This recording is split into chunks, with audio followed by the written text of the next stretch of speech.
Vai sentir falta de mim, sentir falta de mim. Vai tentar me esquecer, coração vai doer. Sentir falta de mim, vai sentir falta de mim. Vai sentir falta de mim, porque hoje é a nossa última aula. Acabou nosso encontro de contar e contar a formação do professor encantador de histórias.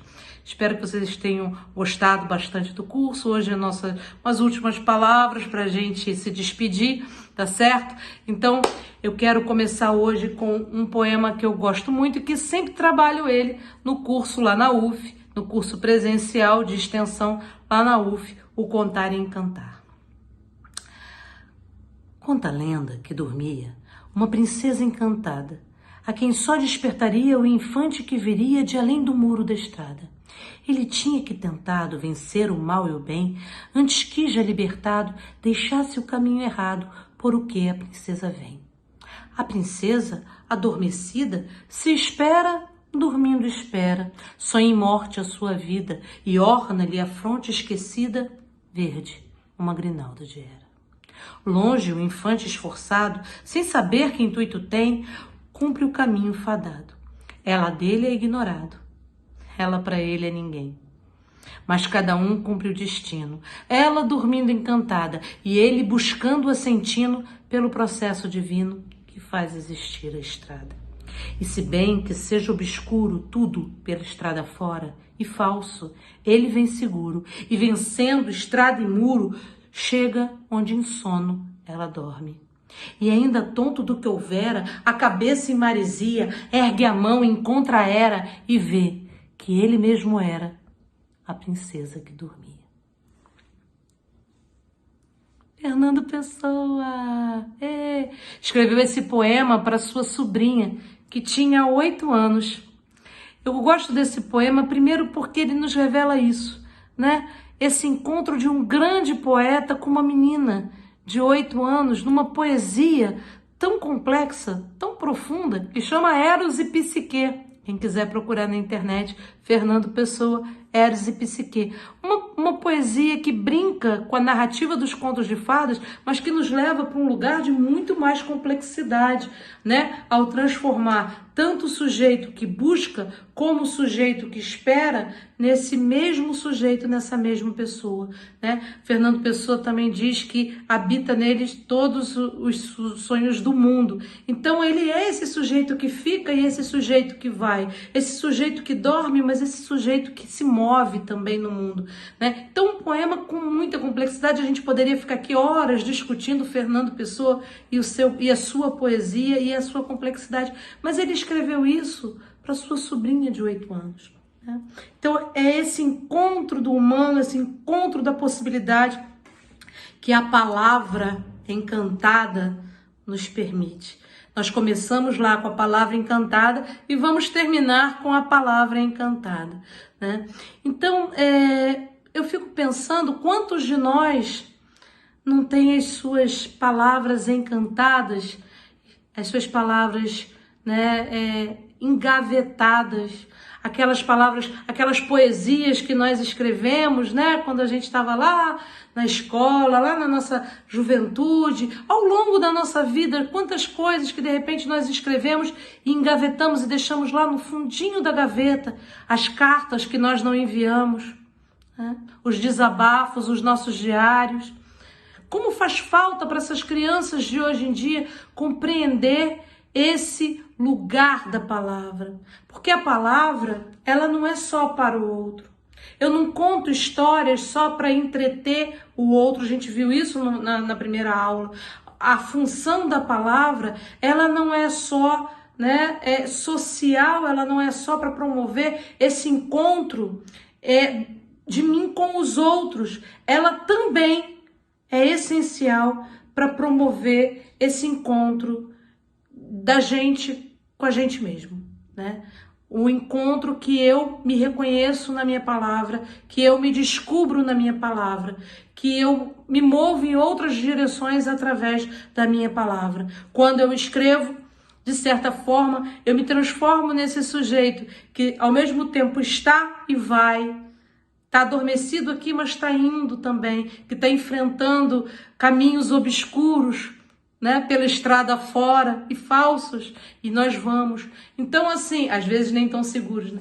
Nós vamos. Então, muitas vezes, e a gente às vezes esquece disso, a palavra, ela não tem apenas o caráter funcionalista que a escola impõe a ela, né? A palavra para fazer dever, a palavra, o texto para ser transformado em análises infinitas.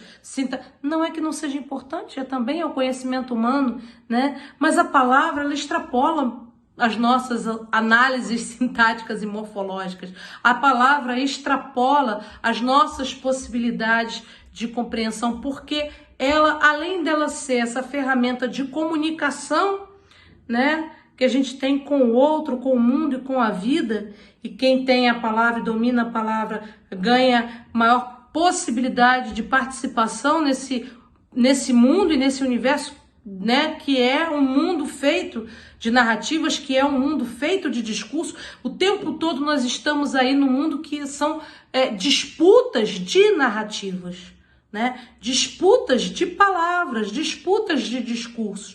Então, quanto mais elaborado, quanto mais claro, quanto mais direto, quanto mais emocional for o meu discurso, mais eu consigo uma inserção e uma participação maior nesse mundo e nesse universo. Então, a palavra, ela tem com certeza toda essa força e essa característica. Mas, para além disso, a palavra, ela também permite um diálogo comigo mesmo, né?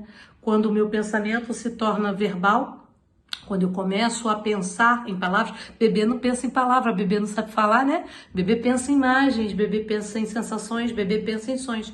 Mas nós, quando o nosso pensamento se torna verbal, nós não conseguimos nem imaginar, quer dizer, conseguimos, se a gente for algum monge budista que faz um exercício danado, a gente consegue imaginar como é que é pensar sem ser na forma verbal, sem ser pensar em palavras, né? Então, a palavra nos constitui, a palavra é a matéria do nosso pensamento. No início era o verbo, né? Então, a palavra nos constitui e ela também é esse caminho que permite que eu me encontre comigo mesmo. Então, além dessas funções que a palavra tem, né, que a escola muitas vezes trabalha, ela tem esse lugar, que é o lugar de ir me humanizando, me tornando humano e compreendendo que humano é esse que eu estou me tornando, né? E é muito interessante como é que a escola vai tirando esse aspecto, né, da humanidade, da humanização, da leitura e da escrita. Então eu vou lendo textos que não promovem um encontro desse leitor com o autor, com a ideia do autor, com o sentimento do autor, né? Eu pego uma poesia belíssima. Eu lembro que o meu livro de português na minha época era quinta série, né? Tinham poesias, eram textos realmente, era um livro didático muito bom, na verdade, como poucos que eu já tive na vida. Mas era um livro didático que trazia Chico Buarque de Holanda, que trazia Morte e Vida Severina. E eu lembro de ler Morte e Vida Severina e ficar tão impactada com aquele texto, e o exercício proposto era absurdamente chato, absurdamente sem, né? Então eu fico pensando como é que a escola vai esvaziando a palavra do que a palavra tem de mais potente, que a palavra tem de melhor, que a palavra tem desse lugar do humano. E como isso vai nos formando, porque isso forma, né? Esse exercício e essa forma de lidar com a palavra vai formando um determinado tipo de leitor e de escritor. Certo?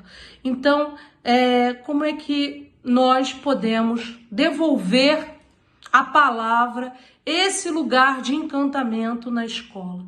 Como é que a gente pode fugir dessa armadilha de desumanizar os textos, de desumanizar a palavra e nesse processo, ir desumanizando a formação desse pequeno ser humaninho que está sobre a nossa responsabilidade formar, tá certo?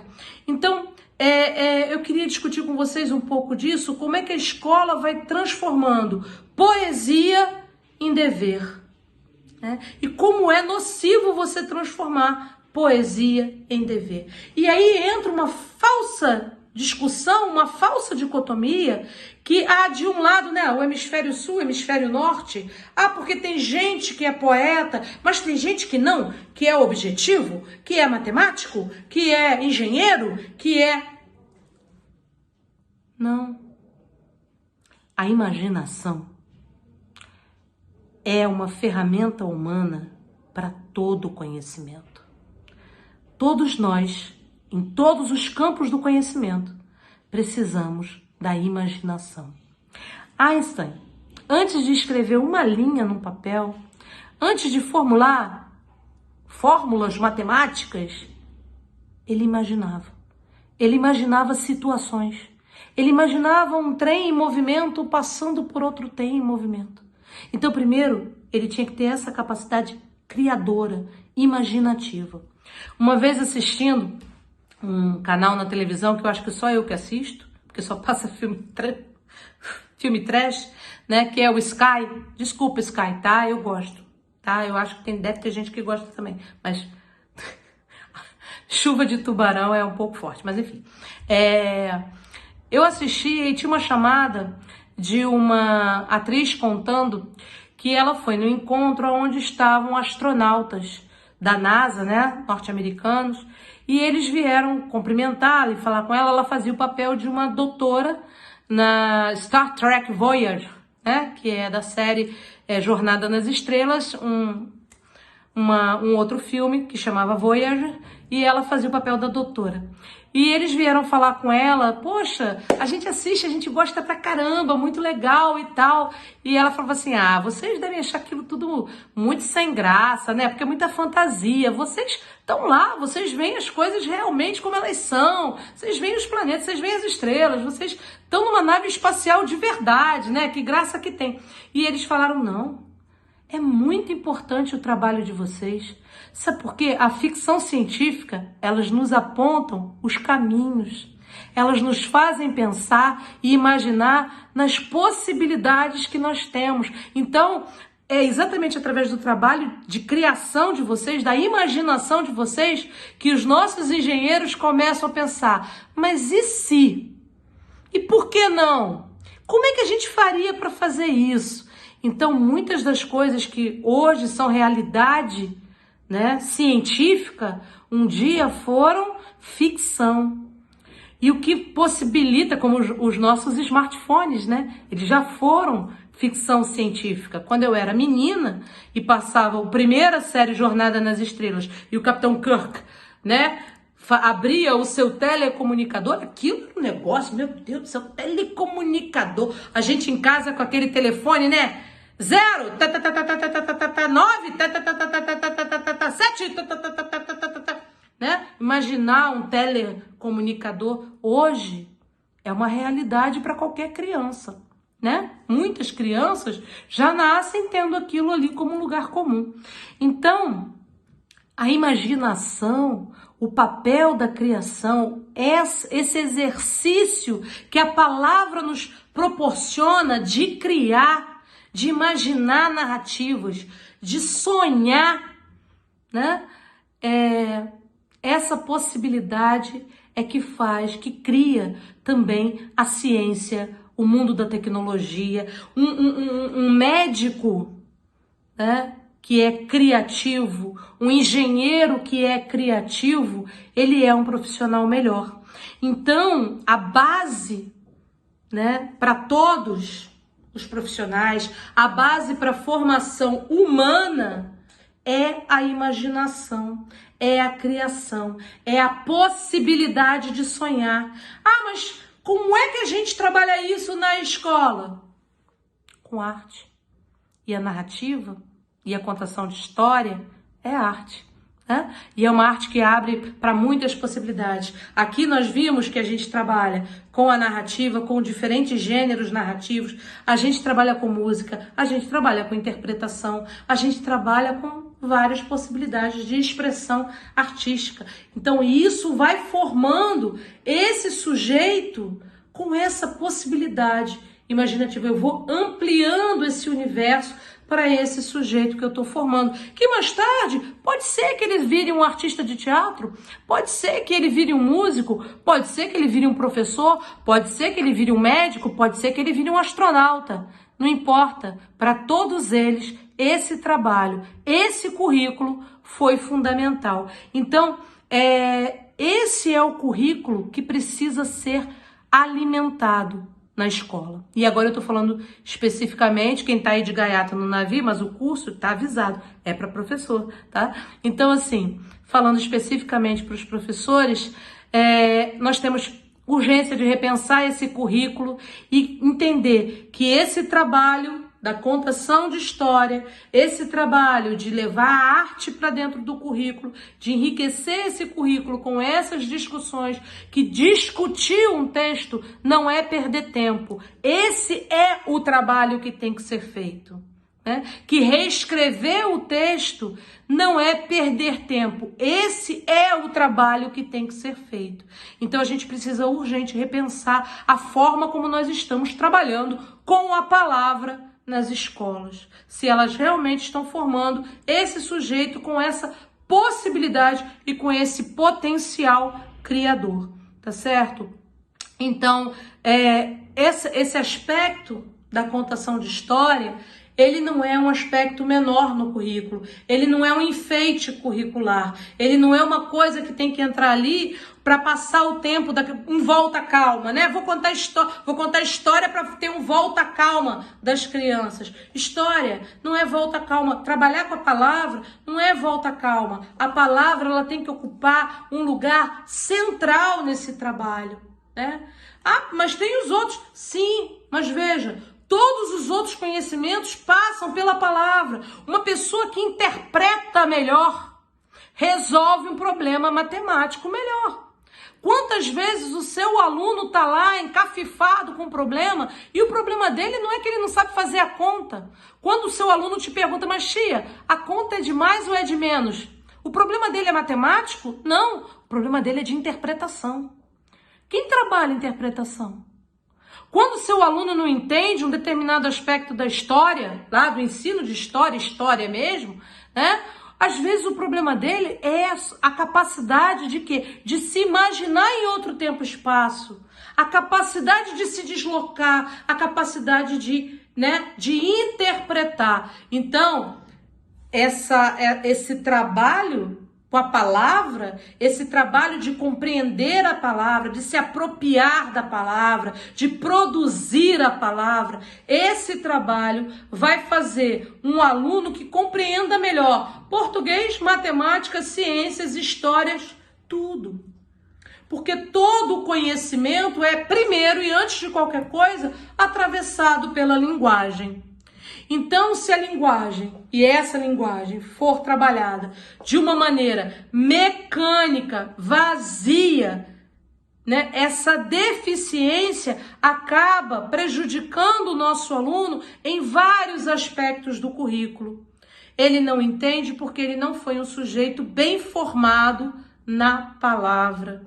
Ele não é um sujeito que consegue se expressar, colocar suas dúvidas. Às vezes o aluno elabora uma pergunta que a gente não consegue entender nem a pergunta do aluno para poder explicar, né? Então ele precisa desenvolver essa expressão, essa comunicação. Então o trabalho com a palavra tem que ser um trabalho central na sala de aula. E o que eu vim propor nesse curso o tempo todo é que vocês façam da palavra protagonistas nessa sala de aula. Mas não só a sua palavra, não silencie o outro. Por mais que você tenha a habilidade, ou por mais que a gente desenvolva, né, o talento com a palavra, isso para mim, eu tô falando aqui, gente, de uma experiência que eu vivi. Uma das coisas que eu tive que aprender ao longo da minha trajetória docente foi aprender a deixar de ser a rainha do palco. Porque vocês já viram que eu gosto, né? De ser a rainha. Eu gosto. Pô, vou mentir também aqui, vai ficar nem bonito eu mentindo aqui pra vocês agora. É claro que eu gosto. Eu gosto de contar história. Eu gosto de estar aqui e assumir esse meu lugar de fala, esse meu lugar da palavra. Eu gosto, mas eu sou professora. O meu trabalho é fazer com que o outro se inspire, mas que o outro ocupe esse lugar. Eu não quero vocês plateia. Eu quero que cada um saia desse curso e vá criar, e vá montar, e vá assumir seu lugar de narrador. Mas como nós somos professores, nós não podemos esquecer nunca que os nossos alunos precisam desse espaço e precisam desse incentivo e desse caminho para irem se assumindo nesse lugar de narradores também, dos criadores, dos donos da palavra, né? Quando a gente usa aquela palavra que está na moda, né? Empoderar, né? Então a gente precisa empoderar os nossos alunos como senhores da palavra, porque isso é que vai fazer com que eles caminhem em vários aspectos. Eles vão ter a possibilidade de fazer as suas escolhas, né? De acordo com as suas habilidades e afinidades cognitivas, afetivas, mas eles, em qualquer área que eles transitem ou que eles, né, possam querer trabalhar, eles vão ser melhores profissionais se eles estiverem de fato de posse desse lugar da palavra, né? Se eles tirarem os seus escritos engavetados, né, e tiverem essa coragem de se dizer, de se mostrar, de ir ao encontro do outro, de não ter vergonha de ser quem ele é, de não ter vergonha de buscar ser mais. Então a gente precisa tirar essas nossas palavras das gavetas. Nós precisamos nos empoderar dessas palavras e levar esse empoderamento aos nossos alunos também, através da contação de histórias, através desse trabalho com a literatura, desse trabalho com os textos, através dessa pesquisa, né? Encontrando as raízes da nossa cultura, as raízes desse país, através da literatura, através de tudo que nós já nos dizemos e pensamos sobre nós mesmos, tá bom? Então, eu queria ler para vocês, para encerrar, um texto, que é um texto do Manuel de Barros, que eu gosto muito, e eu sempre encerro também o curso lá, presencial com esse texto. Então eu vou ler para vocês, tá certo? O menino que carregava água na peneira. Eu tenho um livro sobre águas e meninos. Gostei mais de um menino que carregava água na peneira. A mãe disse que carregar água na peneira era o mesmo que roubar um vento e sair correndo com ele para mostrar para os irmãos. A mãe disse que era o mesmo que catar espinhos na água, mesmo que criar peixe nos bolsos. O menino era ligado em despropósitos. Quis montar os alicerces de uma casa sobre orvalhos. A mãe reparou que o menino gostava mais do vazio do que do cheio. Falava que os vazios são maiores e até infinitos. Com o tempo, aquele menino que era cismado e esquisito, porque gostava de carregar água na peneira, com o tempo, descobriu que escrever seria o mesmo que carregar água na peneira. No escrever, o menino viu que era capaz de ser noviça, monge ou mendigo ao mesmo tempo. O menino aprendeu a usar as palavras e viu que podia fazer peraltagens com as palavras. E começou a fazer peraltagens. Foi capaz de modificar a tarde botando uma chuva nela. O menino fazia prodígios. Até fez uma pedra da flor. A mãe reparava o menino com ternura. A mãe falou: meu filho, você vai ser poeta. Você vai carregar água na peneira a vida toda. Você vai encher os vazios com as suas peraltagens. E algumas pessoas vão te amar por seus despropósitos. Manuel de Barros. Foi um longo caminho, mas foi apenas o início de um caminho. esse caminho da palavra, esse caminho da contação, tem muito mais coisa aí para vocês. Eu espero que eu tenha conseguido deixar pelo menos uma sementinha germinando aí para que vocês continuem com essa vontade e esse desejo de se transformarem em professores encantadores de histórias. A nossa escola precisa muito, o nosso mundo precisa muito de mais encantamento, tá bom? Então, muito obrigada para vocês que me acompanharam nessa jornada. Quem gostou, deixa o joinha. E eu espero vocês no próximo curso. Claro que vai ter um próximo curso que tia André não sabe ficar quieta, parada aqui, vendo a vida passar. Então, podem aguardar. Daqui a pouco a gente inventa alguma coisa nova. Mas, por enquanto, eu agradeço. Curtam aí, deixem o joinha, se inscrevam no canal e até a próxima.